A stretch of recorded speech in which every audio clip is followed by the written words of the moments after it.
pag ikaw ba, paano mo lulutuin yung mga ganitong ulam guys? So, ito yung tinatawag sa Bisaya na puso sa saging. So, I don't know in Tagalog. In English, I don't.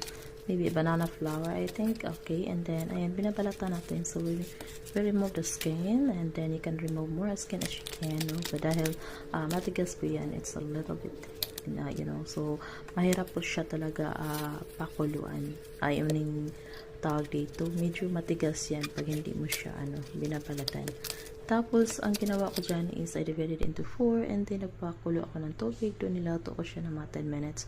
And then, pagkatapos ganito na china-chop-chop ko siya. Tapos, ito na guys, ito yung salad. So, nakadiary ko lang akong video and how exactly I process. But, yung ingredients na ina-added ko dito, onions, tsaka ginger lang naman. Tapos, yung vinegar. Tapos, hinati ko yan. Itong isa is called the salad. And tapos, ito naman is called like an adobo, you know. Parang ginisa ko lang siya, guys.